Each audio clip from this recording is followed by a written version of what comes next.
Fala pessoal, beleza? É isso aí. Vamos conferir aqui que tem um debate aqui que a China está falida com o tal de Júlio César, que eu não conheço, e o professor Ricardo Marcílio, também não. Não, esse aqui eu já vi aquele professor de geografia, mas eu nunca segui muito conteúdo dele, não. Então, eles estão falando que a China está falida. Será que é verdade mesmo? O que está acontecendo? E vamos conferir então. Mas antes disso, não se esqueça. Deixa o like, se inscreva no canal, acione o sininho de notificações. E se alguém puder, contribua com o Pix aqui, ó. Pra gente poder continuar o nosso trabalho aqui, melhorar a infraestrutura, dar um desempenho melhor para nós aqui, né? Para vocês. E para nós todos, né? Bora lá então ver o que esses dois professores vão falar? Solta a voz aí, professores. Tem uma aqui, professor, aqui, ó. Mundo Infinito é o @. Acha que a reunião de amanhã, feita pelo lado ocidental, NATO-OTAN, que é 26/11, tem uma reunião amanhã? Da Ucrânia, teremos escalada na guerra, professor? O que é essa reunião que vai rolar amanhã? Atualmente, né, a gente tinha até cerca de 2 meses atrás, o Stoltenberg era o líder da OTAN, e ele já tinha uma política pró-Ucrânia. Quem entrou, não sei, uns 2, 3 meses, é o Mark Rutte. Ele é muito mais favorável à Ucrânia do que era o antigo líder da OTAN. Então ele vê com extrema preocupação a possibilidade da eleição do Trump e a possibilidade da Europa ficar sozinha em ajuda à Ucrânia. Tanto que ele se reuniu com o Trump no final de semana. Ele falou que foi assim uma reunião super produtiva, tal, mas também não deu detalhes se os Estados Unidos vai continuar ajudando ou não no governo Trump. Penso eu que não, tá? E vai se reunir nessa terça-feira agora, né, amanhã, com alguns conselheiros ucranianos. Muito possivelmente, o que vai ser deliberado é na minha concepção, tá? Uma vista de como que os ucranianos vão conseguir usar os mísseis de longo alcance. Porque não ficou explícito isso. Mas quando você pega as mídias ocidentais, New York Times, Washington Post, eles colocam que os Estados Unidos, eles autorizaram a cessão de mísseis de longo alcance. Mas não é que autorizaram para todos os pontos da Rússia. Eles autorizaram para a área próxima da fronteira, então Briansk, como foi utilizado, Belgorod, por exemplo, e a região de Kursk. Talvez a reunião de amanhã faça algum tipo de deliberação em relação a um aumento da possibilidade de ataque dos ucranianos e talvez um novo pacote de estímulo, um pacote de ajuda. Na minha visão, é uma tentativa da OTAN mostrar, mesmo se o Trump for eleito presidente dos Estados Unidos e cumprir eleito já foi, né? Mas ele cumprir as promessas que ele colocou da sua campanha de reduzir o apoio, a Europa vai continuar aqui para vocês. A questão aqui, na minha concepção, tá? Uma coisa é a OTAN falando, outra coisa é você fazer uma análise individual de cada um dos países, porque de fato é o que depende. A OTAN é uma organização que depende do apoio individual de cada um dos países. A Alemanha já prometeu reduzir ajuda. A gente tem ascensão de líderes, mas o Geert Wilders, por exemplo, que é dos Países Baixos, também anunciando uma redução do apoio. Então, acho que é uma tentativa de mostrar para a Ucrânia que a Europa está junto, a OTAN está junto, mas muito mais simbólica do que exatamente prática. Mas a OTAN sempre teve... a OTAN sempre tem mais simbólica do que prática mesmo. Até porque também sua própria população... Eu tenho que trazer uns vídeos aqui para mostrar com mais clareza o que está acontecendo. O Viktor Orbán, próprios população alemã, até na Itália, uma parte também da Espanha também, então a Inglaterra, tem uma França, tem um pessoal lá que não está querendo apoiar essa loucura não, sabe? Não quer não, porque não compensa. E a desindustrialização tá sendo muito pesado. Até gasguei aqui. Tá sendo muito, muito pesado. Ó, só na Alemanha que a gente tem noção aqui que hoje o espectro aqui é muito grande. A Bosch tá demitindo pessoal. A maior compradora de Mercedes-Benz era a Rússia. Com certeza deve estar tomando um baque. A Audi está tomando baque. Aquela produtora de aço lá também da Alemanha teve um baque, acho que vai demitir 11 mil funcionários. Eu tenho um vídeo que eu estou até explicando mais sobre esse vídeo. Então, você vê que nas eleições o pessoal está votando naqueles que vai ser contra a continuação da guerra. Tudo bem, é de extrema direita e tudo mais. pessoal é demagogo, maluco, mas a população tá votando nesse tipo de perfil. Por quê? Porque agora existe também um emplacamento também da mídia hegemônica também de fazer maquiagem, né?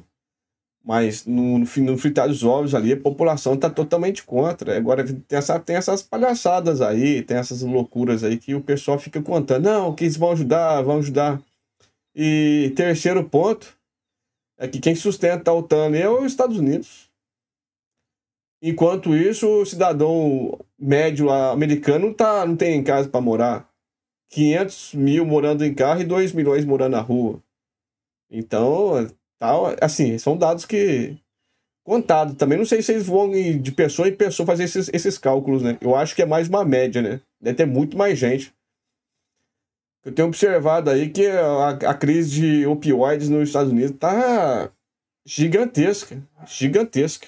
Mas, bom, vamos ver aqui que o outro professor vai explanar as ideias dele. Manda. Perfeito. Ó, Carlos Tavares. Júlio, quando quiser falar alguma coisa, é só fala aí, tá? Senão Tranquilo, mas a resposta foi muito boa.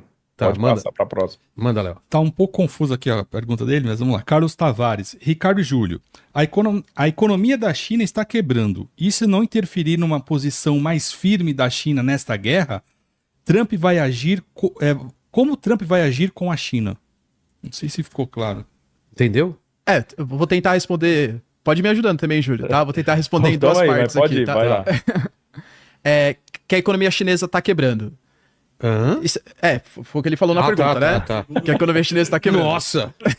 Pega leve, pega leve. Eu acho que é um pouco forte essa... Já teve o aniversário de que a China tá quebrando de um cara que era mágico aí, que entrou até pro Partido Novo aí. Esqueci o nome do cidadão. Mas é mais 72 horas, a China quebra. Vamos ver o que o Ricardo Marcílio vai falar. Esse discurso, mas de fato vem apresentando alguns problemas. Seria um podcast quase inteiro só para isso, né? Mas vou explicar bem rapidinho. A China, ela se baseia muito, como o Júlio falou, no ramo da indústria e também no ramo da construção civil. E a China, grande parte da sociedade civil chinesa mesmo, eles não deixam o dinheiro depositado em banco, bolsa de valores. Geralmente eles investem em grandes construtoras. Aí essa construtora vai lá, constrói um prédio. Então um vídeo da Boomer que é dos capitalistas, do topo da pirâmide dos capitalistas, já tá com medo, porque metade de todas as pesquisas em física quântica produzidas são da China. Metade de todas as pesquisas de engenharia, de física, química patenteadas são da China. Meu amigão, e a China vai quebrar. A China tá com a economia toda desfarelada, né? E outra coisa, vamos ver, tem um negócio que um economista falou que é interessante, que vou passar por cima no meio do caminho aqui, ó. Prédio, uma casa, etc. E, a partir da venda, o chinês que fez investimento reaver seu investimento. A grande questão é que o mercado imobiliário chinês, ele passou por um boom gigantesco de tantos investimentos que os chineses faziam para tentar reaver, criando o que a gente chama, inclusive, das chamadas cidades fantasmas chinesas. Que são... Por quê? Você tem cidades que foram construídas belíssimas, com grandes residências, prédios, construções. Quem quer morar lá? Por que não... Porque você não tem setor de serviço, você não tem emprego. É meio errado isso que ele falou. Não, é errado. Na verdade, no final das contas, a China tem um projeto, foi lá construir as cidades estão lá. Assim que o pessoal for saindo do campo, for mudando, vão para lá. Simples assim. É melhor você ter do que você não ter. A matemática é simples. O que a gente pode pensar assim? É melhor você prevenir do que remediar, não é o certo nem isso? Agora, a especulação imobiliária acontece em todo lugar. Agora, cidade fantasma. Aqui na minha cidade, do interior, aqui, ó, tem 20 mil habitantes, tem pessoal que tá quase morrendo, quase indo morar na rua aí, porque não tá aguentando pagar aluguel. E qual que é e você vê que é especulação. Lá existe um governo central que está a fim de apoiar o povo, né? Tem suas peculiaridades lá, é uma cultura diferente, mas está a fim de apoiar o povo. Agora, tem uns espertalhão que quer fazer especulação, comprar Ó, aqui na minha cidade, aqui, eu não sei até que ponto isso é verídico, mas não deve ser. Tem uma pessoa que tem 760 imóveis numa cidade de 20 mil habitantes. É um absurdo. É um absurdo isso aí. Mas vamos ver o que ele vai falar. O que eles construíram foi uma cidade com residência, mas geralmente o que você tem é uma atração de pessoas por motivos econômicos, e aí depois é que se desenvolve residências, casas e tal. Os chineses meio que inverteram o processo. Primeiro fizeram um boom do mercado imobiliário. Não, aí o que acontece é que vira favela, aí acontece que nem no Brasil, sabe? O pessoal estava saindo do Nordeste, numa época que estava em expansão em São Paulo e Rio de Janeiro, o pessoal veio do Nordeste para cá, em vez de ter já planejado tudo antes para pegar essas pessoas e colocar num ambiente decente, jogaram tudo aí para a rua. Aí eles foram subindo para os morros. Aí virou essas favelas que tem hoje aí.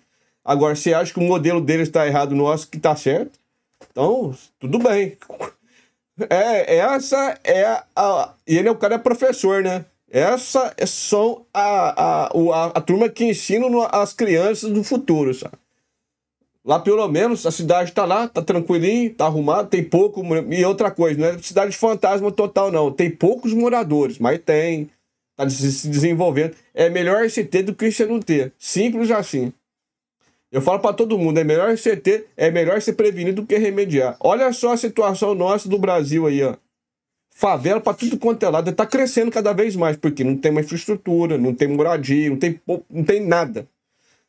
Cara, maluco, rapaz, maluco. Mas sem ter um motivo suficiente para atração dessas pessoas para essas áreas. Então, grande parte das construtoras chinesas, elas estão passando por uma crise. A gente teve a Gansu, por exemplo, Evergrande, né, que... Na verdade, a Gansu Evergrande é o time, né, mas a Evergrande, que era a construtora chinesa, que ela passou por dificuldades, que teve que ter um apoio da China. A China acabou de anunciar um pacote de estímulos gigantescos. Isso, inclusive, impacta o Brasil, né, porque o Brasil... é grande exportador de ferro, de materiais, de indústria de base, para sustentar esse crescimento econômico chinês. Então, realmente, a China vem passando por algumas dificuldades. Mas, eu já ouço falar isso há um bom tempo já também. E a China sempre consegue superar essas dificuldades com o fornecimento de crédito, com investimento, fazendo parcerias com países africanos, com fornecimento de matéria-prima um pouco mais barata. Então não sei se a China vai realmente estar quebrando, mas que realmente ela passa por dificuldades, ela tá. Passa por dificuldades. Tá cheio de gente, cheio de brasileiro morando lá na China. Lá pra meu amigo, aqui tá muito bem, obrigado. Qual dificuldade? A gente que tá passando por dificuldade aqui, vai no supermercado lá com 100 reais, aí você volta pra casa com 4, 5, 6 itens. E você pincha, aí você consegue vir com a sacola cheia. E você comprar coisas bem baratinhas lá. Mas se você for comprar uma fruta, uma maçã, banana, laranja, uma uva, comprar 500 gramas de carne moída, comprar um leite, um pão, meu amigo, já foi 100 reais já. Não dá nem pra você fazer comprar um sabão em pó, um detergente. Comprar essas coisas de casa aí, 100 reais não dá não, acabou. O saco de arroz tá custando em média 35 a 45 reais aqui. Uma família que tiver 4 pessoas, meio quilo de carne para 4 pessoas não dá para nada. Não dá para nada. E tem maluco que, né, a gente tem que virar vegetariano ainda. Pelo amor de Deus, né? Tenha santa paciência, né? Em relação ao governo Trump e a China, talvez um dos poucos pontos de concordância dos democratas e republicanos era a necessidade de combater os chineses. O Biden adotou políticas também de sobretaxas, de proteção intelectual contra alguns produtos chineses. Esse é o livre mercado dos Estados Unidos, que o pessoal propaga aí, né? O livre mercado. Só que eu acho que o Trump ele é um pouco mais radical no processo, né? Ele colocou que produtos chineses vão ter, no mínimo, 60% de taxação. Mano. E podendo chegar até 200% O que é de imposto. inviabilizar, né? O que inviabiliza, claro. Se o Trump fizer isso, já usa um porta-voz do governo chinês e fala assim, a gente derruba a nossa moeda. Desvaloriza ela mais ainda. Simples assim. Se tiver taxando muito, a gente desvaloriza a nossa moeda. Meu amigo, o dragão chinês Rapaz, lá não tem essa lacração no Brasil, não. Os congressistas chineses não existe lacração. Fica te fazendo selfiezinho, lacrando na internet. Lá, o pessoal fica pensando 24 horas em como vai resolver o problema da população. Como eles vão desenvolver o país para resolver o problema da população. Não é igualzinho. Já falaram, se o Trump vier, com essa patifaria toda aí, a gente derruba a nossa moeda. Simples assim. E outra coisa, a gente joga dólar também no mercado também. Então tem que ser um cálculo muito bem remediado, muito bem pensado ali, para não dar não prejudicar, né? Eu tenho seguido muito as mídias chinesas, CGTV, essas Global Times, China. Então eles têm umas informações de dentro do país, né? E é isso. Se começar a fazer muita protecionismo, derruba a moeda. Simples assim. Aí tem até alguns críticos, né? Porque fala assim, o Elon Musk, por exemplo, se beneficia muito disso. E o Elon Musk, ele vai ser um secretário de Estado dos Estados Unidos. Porque se eu sobretaxo produtos chineses, inclusive os carros elétricos, claro que isso é bom para Tesla. Claro. Que é do Elon Musk. Então, assim, a guerra comercial possivelmente vai se fortalecer bastante no governo Trump, já se fortaleceria, já vem se fortalecendo com o governo Biden. Os caras estão comentando aqui, quebrado tá o Corinthians, pô, bloqueia esse cara aqui, pelo amor de Deus, cara. É inveja, que a gente ganha 3 seguidos. Estamos ganhando né? 3 seguidos. Aí, desculpa. Então, com o Trump, acho que vai aumentar ainda mais essa guerra comercial. Pô, sobretaxa de 200% é pesado. Júlio? Pois é, então, essa alegação aí de que a China tá quebrando.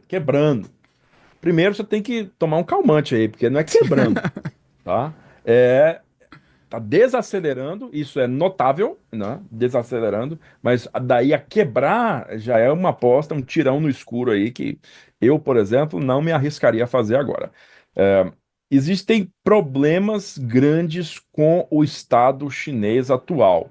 Além de todos esses aspectos econômicos que o Marcílio já falou, essa questão do investimento, né, muito grande que a população faz, que é uma espécie de poupança, né, poupança do chinês médio, ele fazer investimento, coisa que o brasileiro não faz, né? O brasileiro deixa dinheiro na poupança, no banco. Primeiro que é uma afirmação errada, né? Que o pessoal não tem dinheiro, né? Tudo bem?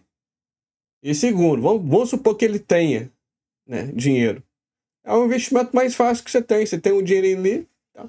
Porque o pessoal também, eles pensam que todo mundo é igual a eles. Mas a população, às vezes, não tem muita informação, trabalha muito, tem pouco conhecimento bancário.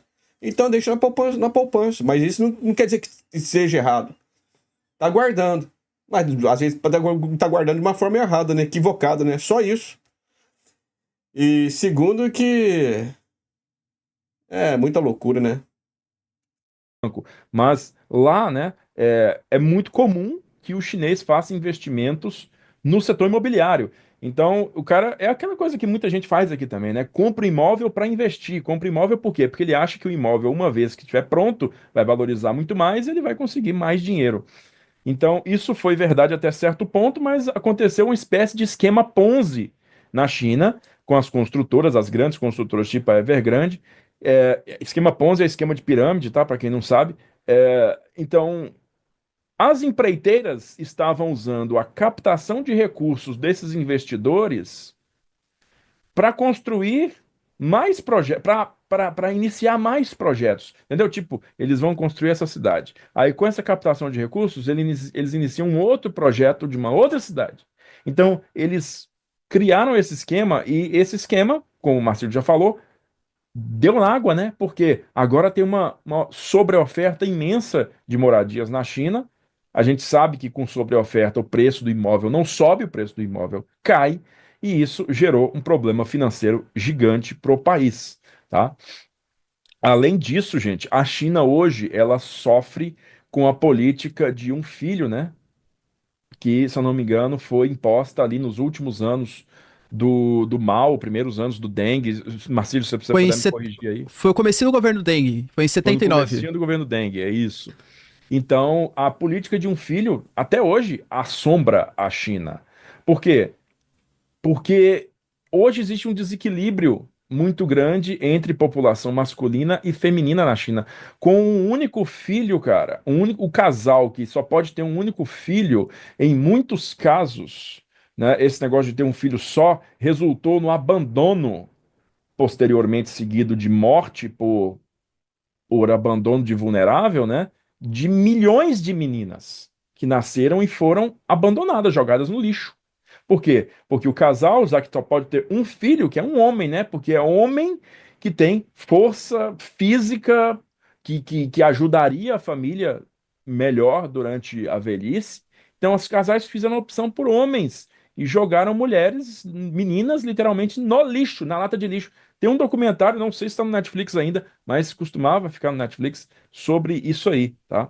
Então esse problema tá mordendo eles hoje, porque gerou esse desequilíbrio imenso. Hoje você tem um desemprego de classes mais jovens, né, de camadas mais jovens da sociedade, e uma dificuldade muito grande de se formar casais, né, e gerar novas gerações de pequenos chinesinhos. Então, já existem prognósticos aí, né, de redução da população chinesa até o patamar que vai perder o bilhão de pessoas. Para quanto? Algumas décadas. De novo, eu confio aí no Marcílio, tem mais dados mais precisos que eu nisso, mas você sabe, né? Tem esse prognóstico aí de que vai descer abaixo de 1 bilhão de novo Sim, sim. em algumas décadas aí. Sim, a China, tanto que ela revogou, né, Júlio, a política do. Mas esse problema aí é no Japão, na Coreia do Sul, na Europa, até nos Estados Unidos também. Isso é normal, no mundo inteiro tá acontecendo isso. Isso não tem nada. Agora, a política do filho único, pelo que eu sei, foi só 30% ou 20% da população que teve essa política só. Mas a política que a população tá parando de crescer, isso aí é geral no mundo. Se não me engano, é só na África que não tá tendo esse declínio, né? Mas fora isso, o mundo inteiro tá. O Japão, pra você ver. Coreia do Sul, esses países que é o símbolo do progresso aí. Aí tá indo de ladeira abaixo. Filho único, Isso. para tentar estimular os chineses a voltarem a ter filho. Mas, por exemplo, a China hoje já não é mais o país mais populoso do planeta. É a Ano Índia. passado a Índia superou, né? A China. Com território menor, né? Bem menor, né? Exatamente. Bem menor. Exatamente. Você tem muito do desempenho econômico chinês, esses também efeitos longos, efeitos prolongados daquele acordo que foi fechado com o Deng ainda lá nos anos 70, né? De manufatura barata, de segurança jurídica para investimento no país. Então, a China ainda surfa muito nessa onda do Deng lá do final dos anos 70, tá? Mas, quando a China começa a voltar seus olhos para se tornar uma grande potência militar, né? E começa a voltar seus olhos para se tornar uma potência hegemônica, pelo menos hemisfericamente falando, isso começa a refletir nessa relação econômica com as potências ocidentais. Por exemplo, muito dessa tecnologia de fabricação de eletrônicos muito precisos, né, de componentes muito avançados, simplesmente foi retirada da China por um conjunto de legislação que o Trump passou no mandato dele, né, colocando ali ultimatos para empresas norte-americanas simplesmente saírem da China, voltarem com essas manufaturas, essas tecnologias para os Estados Unidos e limitarem sua relação com os chineses, né? Isso aconteceu no outro governo do Trump. Você imagina o que pode vir a acontecer agora? Então, tem muito disso. A China usa bastante de guerra eletrônica prospectiva, né, ativa, não só defensiva. Eles usam guerra eletrônica, guerra cibernética, não guerra eletrônica, guerra cibernética prospectiva, né, não ofensiva, não só defensiva. São talvez os maiores do mundo a fazer isso. Então, eles realmente conseguem acesso a documentos, conseguem acesso a tecnologias que são guardadas a sete chaves ou deveriam ser guardados às sete chaves, né, pelo Ocidente. Isso, cara, você percebe claramente nessa nova geração de caças supersônicos chineses, que são a cara exata do F-22, com elementos do F-35. Você vai, como que isso foi parar lá, meu? Como que isso foi parar lá? Agora, você está dizendo, então, que um povo não tem competência de desenvolver sua própria tecnologia. Isso é loucura. Como assim, meu amigo? E outra coisa, toda conquista é conquista da humanidade. E segundo, tem que provar, alguém tem que provar que os chineses estão roubando documentos dos outros também. Se o pessoal não sabe, o país que tem mais patente roubada no mundo é a Suíça. Por incrível que pareça, foi o país que tem mais processo de patente roubada, foi a Suíça. E agora, é o seguinte, eles têm 1 bilhão e 400 milhões de habitantes. Ali você pode sair um país organizado, tendo a estrutura certa, o pessoal começa a pensar, simples assim. Não quer dizer que você tem um avião ali, o cara vai assim, ó, tem esse avião aqui, vou desenvolver, vou criar uma tecnologia melhor que essa aqui, simples assim. Isso não quer dizer que tá roubando tecnologia de ninguém.